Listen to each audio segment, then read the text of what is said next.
Bonsoir à tous et merci de nous rejoindre pour ce 23 heures au sommaire. Le président de la République Alassane Ouattara est en Égypte où il a pris part ce vendredi au Forum Africa 2017. Thème de la rencontre, promouvoir le commerce et les investissements en Afrique. Le chef de l'État s'est exprimé au cours de ce rendez-vous. L'heure est au bilan du 5e sommet Union africaine-Union européenne.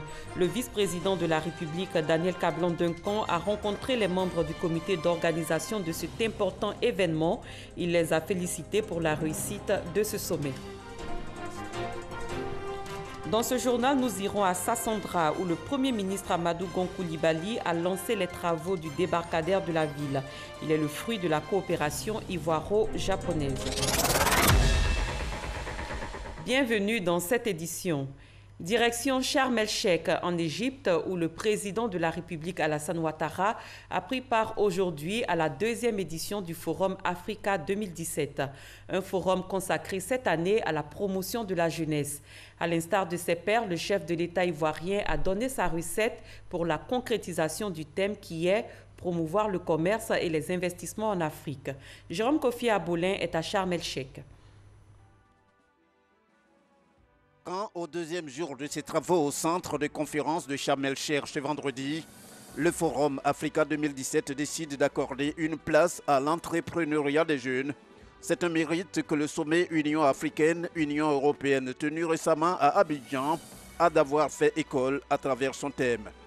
Le thème « Investir dans la jeunesse pour un avenir durable ». Dans un cas comme dans l'autre, il est question d'investir pour permettre surtout le développement du continent africain, comme le veut particulièrement le rendez-vous de Sharm el-Sheikh. Mais quel type d'investissement?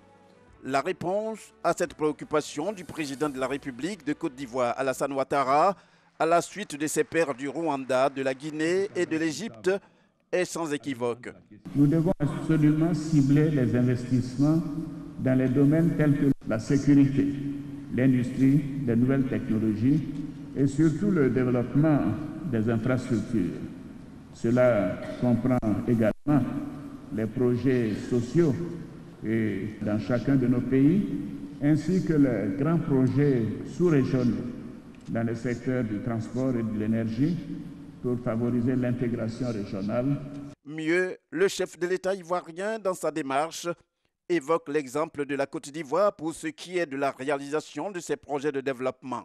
En Côte d'Ivoire, nous avons entrepris d'allouer plus d'un tiers de notre budget national, le budget annuel, aux dépenses sociales, en particulier dans les domaines de l'éducation et de la santé, et en mettant l'accent sur l'égalité des sexes, l'éducation obligatoire jusqu'à 16 ans, l'enseignement et la formation professionnelle, ainsi que la couverture médicale universelle.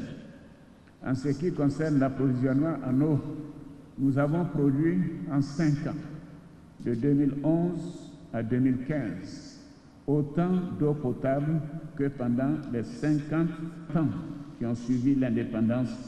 Nous avons augmenté notre capacité énergétique de 38%, passant ainsi de 1450 MW en 2011 à 2000 MW en 2016, pour un pays qui n'a que 24 millions d'habitants.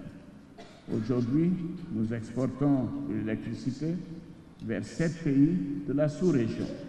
Notre objectif est de devenir la plaque tournante énergétique de notre région et de doubler la capacité à 4000 MW d'ici 2020. Pour le président Alassane Ouattara, la Côte d'Ivoire, dans ses efforts, entend partager. Autrement dit, donner, mais non sans recevoir des autres. D'où son invitation aux investisseurs à prendre la destination du territoire ivoirien en vue d'un partenariat où tout le monde gagne. Je voudrais vous inviter à vous joindre à nous dans la construction d'un avenir durable en Afrique.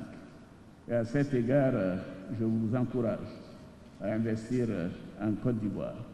Et j'encourage les entreprises égyptiennes qui l'ont déjà commencé à venir en Côte d'Ivoire et investir notamment dans le domaine des infrastructures. Aussi, pour l'organisation de la 2e édition du Forum Africa 2017, Le président Alassane Ouattara saisit-il l'occasion pour rendre hommage à son homologue égyptien Abdel Fattah al-Sisi et aussi pour la contribution des entreprises égyptiennes à la réalisation en Côte d'Ivoire des projets de développement. Tout cela à mettre au compte du renforcement des relations voulues par les deux pays.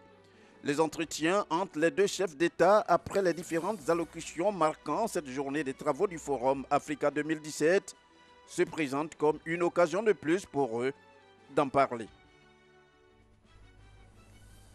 Investir dans la jeunesse pour un avenir durable, c'est donc le thème de la deuxième édition du Forum Africa 2017 qui se tient, je le rappelle, à Sharm el-Sheikh en Égypte. Ici à Abidjan, le vice-président de la République a échangé avec les membres du comité d'organisation du 5e sommet Union africaine-Union européenne. Une rencontre pour dresser un bilan provisoire de cet important conclave tenu les 29 et 30 novembre dernier dans la capitale économique ivoirienne. Daniel Kablan-Duncan a félicité ses interlocuteurs pour le travail abattu et pour la réussite de l'événement. Mama Traoré à Ouattouri. Je vais donc vraiment vous remercier au nom du président de la République, toutes et tous, pour ce travail acharné. Ça n'a pas été facile, c'était difficile. Il y a eu parfois des grincements dedans, mais c'est très bien passé. Je voulais que vous applaudissiez vous-même. C'est par ces mots de gratitude que le vice-président de la République, Daniel Kablan-Duncan, a entamé cette rencontre avec les artisans du succès de l'organisation du 5e sommet Union africaine-Union européenne.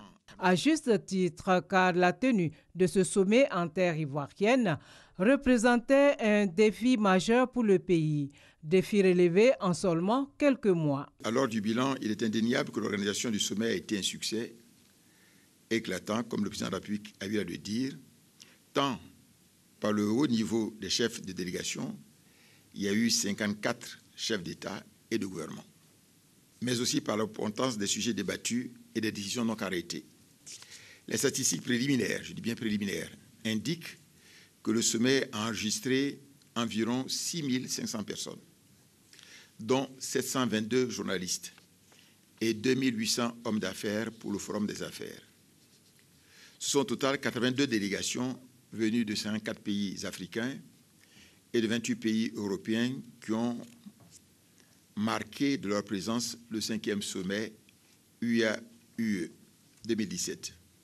Le sommet est certes terminé, mais la mission du comité d'organisation, elle, se poursuit. Je voudrais instruire l'ensemble des membres, et notamment donc le comité technique, à l'effet donc de produire un bilan technique et financier complet du sommet avant la fin donc de ce mois de décembre.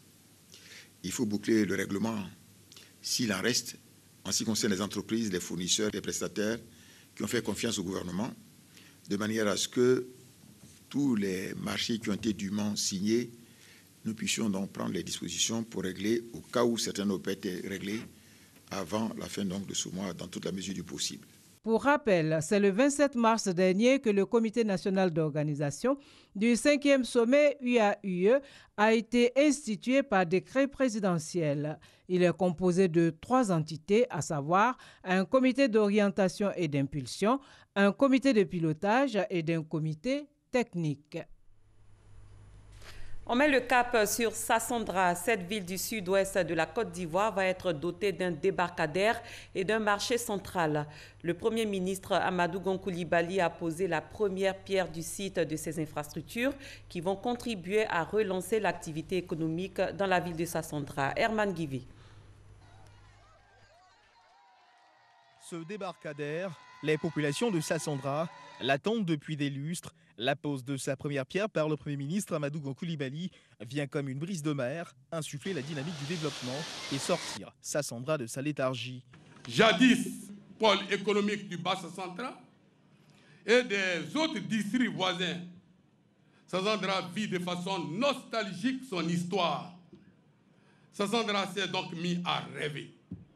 Implorant le Dieu Tout-Puissant de lui venir en aide, ce cri de cœur a été entendu par un grand homme par la volonté de Dieu. Il s'agit de son Excellence le Président Alassane Ouattara. Monsieur le Premier ministre, vous êtes là pour la pose des premières pierres du débarcadère et du marché central de Sassandra. le rêve est devenu réalité. Pour le maître d'ouvrage, le ministère des Ressources animales et halieutiques, la pose de la première pierre de ce débarcadère est une véritable opportunité économique pour cette région, dont l'activité principale repose sur la pêche. Excellence, Monsieur le Premier ministre, la communauté des acteurs de la pêche artisanale et les commerçants de Sassandra ne vous diront jamais assez merci. Merci pour les engagements personnels que vous avez pris afin de faciliter la réalisation de cet important projet, un projet qui va sortir la pêche artisanale du secteur informel en la restructurant en profondeur de manière à garantir les produits qui en résulteront et qui lui permettront une traçabilité conforme aux normes internationales.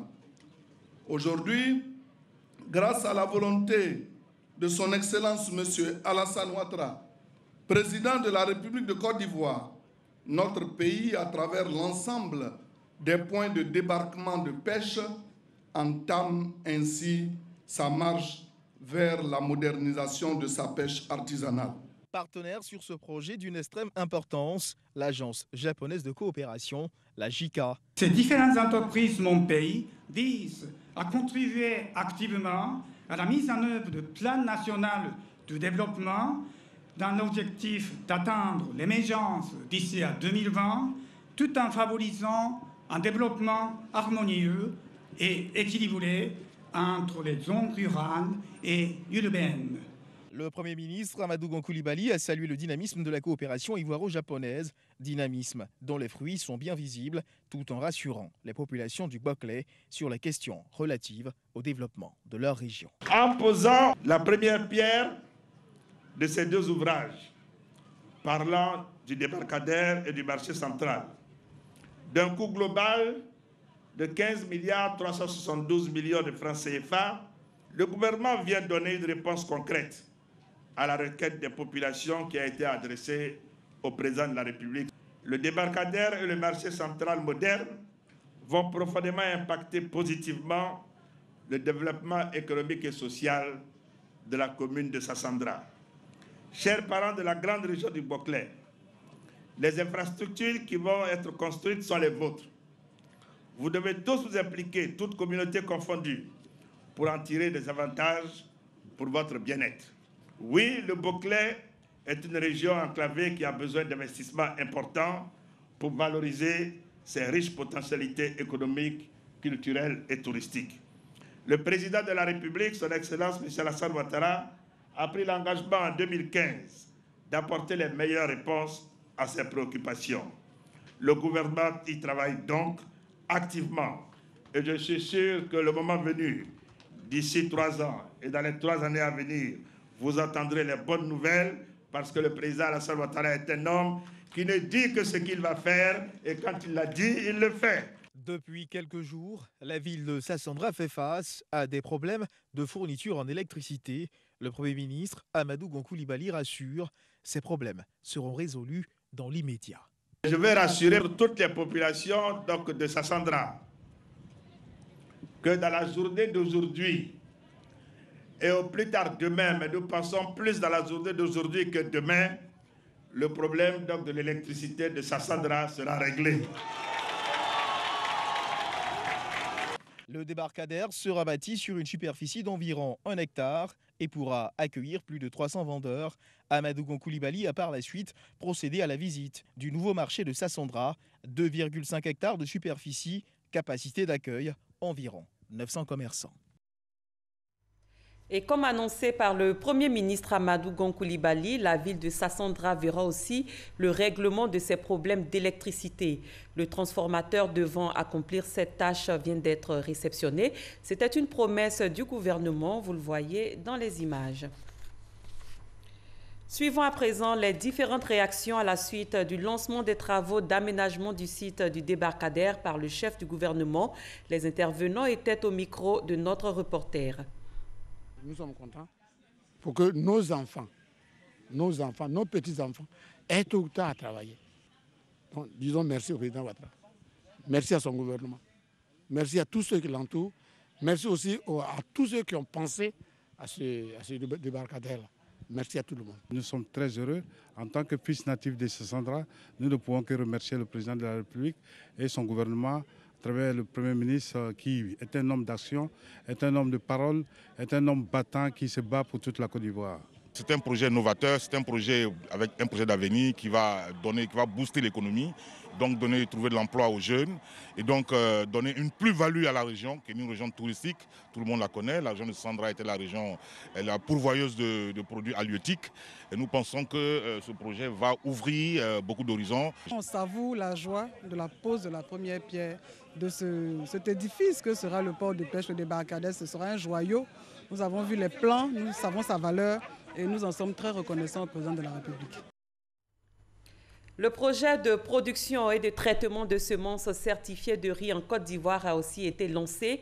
C'est une action de l'Office national de développement de la riziculture et la Banque islamique de développement. C'est une grande première pour la filière rizicole dans le pays qui n'a à ce jour qu'un seul centre de conditionnement et de traitement des semences certifiées pour la filière. Cheikh Kone. Depuis de nombreuses années, la filière rizicole en Côte d'Ivoire est confrontée à une faible capacité de production sémencière. Seulement 2000 tonnes de semences sont produites chaque année face à des besoins des riziculteurs 10 fois plus importants. Notre incapacité présente à fournir assez de semences aux paysans sémenciers va faire qu'ils vont s'adresser à d'autres horizons. Donc on sait que ça c'est un mal, mais c'est un mal qui a sa solution dans le dispositif que nous sommes en train de mettre en place. C'est pour permettre le renforcement des capacités nationales de production de semences certifiées de riz et l'extension progressive des zones de production que la Banque islamique de développement, BID, et l'État de Côte d'Ivoire ont respectivement approuvé le décaissement de plus de 15 milliards de francs CFA pour la construction de centres de production de semences. Ce projet consistera en la construction et l'opérationnalisation de 7 centres de conditionnement de semences et 4 laboratoires de certification dans les localités de Yamsokro, Korogo, Gagnoa, Odiene, Man, Agboville et Bondoukou pour une capacité minimale annuelle totale de 26 000 tonnes de semences par an. Ce projet est la base du développement de la stratégie rizicole de Côte d'Ivoire. Parce que nous savons tous que les semences sont le point d'entrée de tout développement. Surtout les bonnes semences, les semences certifiées. Prévu pour une durée de 3 ans sur la période 2017-2019, ce projet de production sémencière est le deuxième du genre, financé dans le monde par la Banque islamique de développement. Dans le domaine de la défense, la Marine nationale de Côte d'Ivoire bénéficie d'un nouveau patrouilleur. La remise de ce navire, offert par la Chine, a eu lieu aujourd'hui à Vridi. C'était en présence du ministre d'État, ministre de la Défense, Ahmed Bakayoko. Michel Digri. C'est un patrouilleur qui peut embarquer une vingtaine de personnes pour une autonomie de 4 jours. Ce don de la Chine à la Marine nationale de Côte d'Ivoire vient accroître les capacités de surveillance et de protection de l'espace maritime du pays. La remise de ce navire est le fruit de la coopération militaire initiée par les deux pays en juin 2015. Conformément à l'accord signé entre les armées chinoises et ivoiriennes en 2015, un patrouilleur chinois est arrivé en Côte d'Ivoire en mai 2017. Une équipe de 13 experts de la marine chinoise est arrivée quelques jours après. La partie chinoise et la partie ivoirienne se sont aussitôt mis au transfert technique de ce don. Nous sommes réunis pour recevoir ce patrouilleur qui va renforcer la capacité de nos marins dans le cadre de la lutte contre la piraterie, dans le cadre de la défense de nos zones exclusives maritimes, dans le cadre de la protection de notre économie. Car comme tout le monde le sait, les enjeux de la mer pour un pays comme la Côte d'Ivoire sont majeurs pour son économie. Et le gouvernement a créé un secrétariat dédié à la gestion de toutes les implications de l'État en mer. Le ministre d'État, ministre de la Défense, a tenu à rendre un hommage à l'ambassadeur chinois. Et je vois ici votre engagement personnel, toujours à nous aider à faire en sorte que l'axe Abidjan-Pékin soit un axe majeur de la stratégie de coopération entre un grand pays d'Asie, la Chine, et un grand pays africain, la Côte d'Ivoire. D'importants matériels ont été remis à l'atelier de la Marine nationale à Vridi pour améliorer ses capacités d'intervention. En santé, le VIH touche 46 000 personnes. La plupart suivent leur traitement, mais d'autres l'arrêtent ou ne le commencent pas une fois dépistés positifs. On les appelle les perdus de vue. Qu'est-ce qui explique leur comportement? Sont-ils un danger pour les non-infectés? Qu'est-ce qui est fait par les responsables de la santé? Des réponses avec Davis Oyo et Franck Wadiou. Ces pas sont ceux de Blandine, non d'emprunt. Cette ménagère, la quarantaine révolue et séropositive, avait décidé d'arrêter le traitement quelques années plus tôt. J'ai arrêté mon traitement parce qu'à l'hôpital avant, on nous recevait mal. Tu vas vous faire asseoir. Vous venez tôt. Vous êtes assis là jusqu'à... Il vient avoir 8 heures. Il vient là maintenant. C'est pour vous, il vous parle mal. Il vous insulte. Vous, allez-y, revenez, allez-y. Oh, c'est dans un lieu public. Vous êtes exposé, tout ça. Tu as peur même de croiser quelqu'un que tu connais dans ton quartier. Tu as assis là, ton cœur bat comme ça. Souvent, nous devons pas les grands, allez-y, venez tel jour. Rita, elle, dans le déni, avait refusé de commencer le traitement. J'ai arrêté le traitement parce que chez moi, cette maladie n'existait pas. Donc, je n'ai pas pris à ça. C'est pourquoi je ne prenais pas le médicament. Autre raison pour lesquelles certains séropositifs arrêtent leur traitement, les effets secondaires. Quand j'ai commencé le traitement, au début, ça me fatiguait. C'est comme si je ne prenais pas de médicaments. J'étais tout le temps malade. Je n'avais pas de force. J'étais tout le temps découragée. Je n'avais plus goût à la vie parce que je me disais que c'est insultant, les gens vont savoir que j'ai cette maladie. Ils ne vont jamais m'accepter. Blandine, Rita et Elisabeth ont été considérées comme des perdus de vue. Ces personnes dépistées positives au VIH-Sida qui n'ont jamais commencé à prendre les ARV ou qui ont arrêté le traitement. Elles représentent à peu près 20%. Sur 460 000, le nombre de personnes infectées du VIH-Sida en Côte d'Ivoire, selon le programme national de lutte contre le sida. Chez nous en Côte d'Ivoire, on définit les perdus de vue pour une période de 3-6 mois. Quand les personnes ne viennent pas chercher leur traitement, on se dit que c'est des personnes qui sont perdues de vue. Quand vous commencez le traitement et qu'à un moment donné, vous abandonnez le traitement, vous vous mettez dans une situation de rechute et de survenue des affections opportunistes.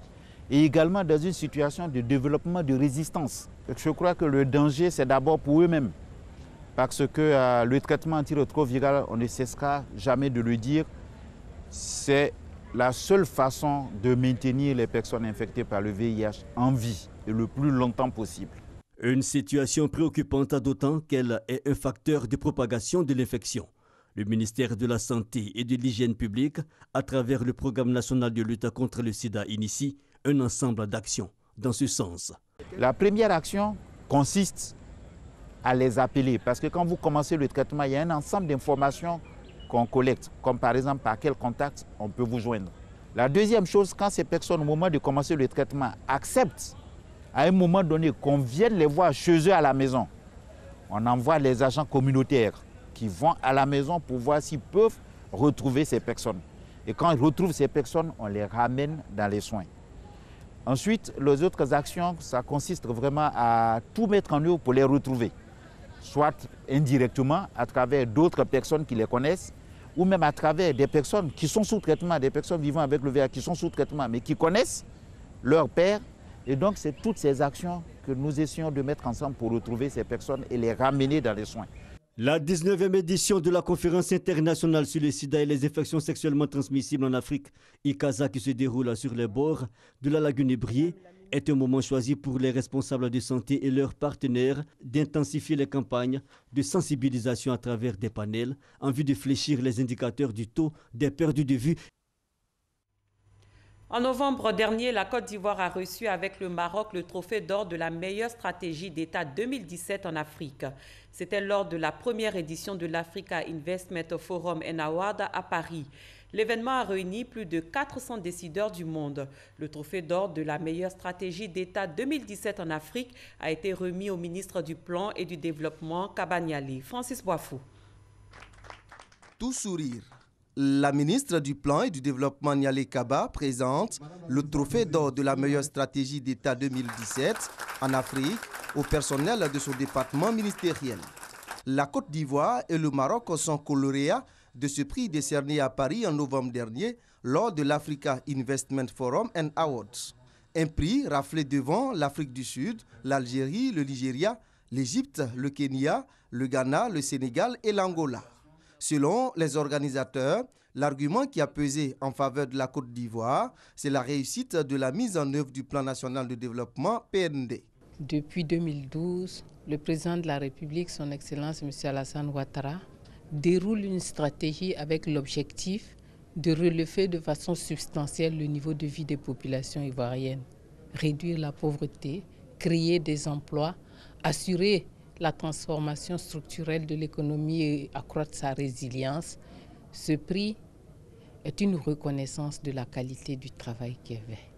En charge de l'exécution du PND, Nialé Kaba remercie l'ensemble des membres du gouvernement, les partenaires au développement et le secteur privé pour toutes les actions visant à développer la Côte d'Ivoire. L'État va s'employer à davantage accroître les résultats.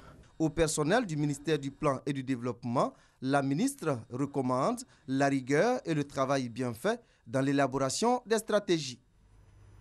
Réunion des inspecteurs généraux des ministères, initiée par l'inspecteur général d'État Théophile Awandoli. Cette rencontre a porté sur le contrôle, l'inspection et la bonne gouvernance. Jean-Luc Bangou.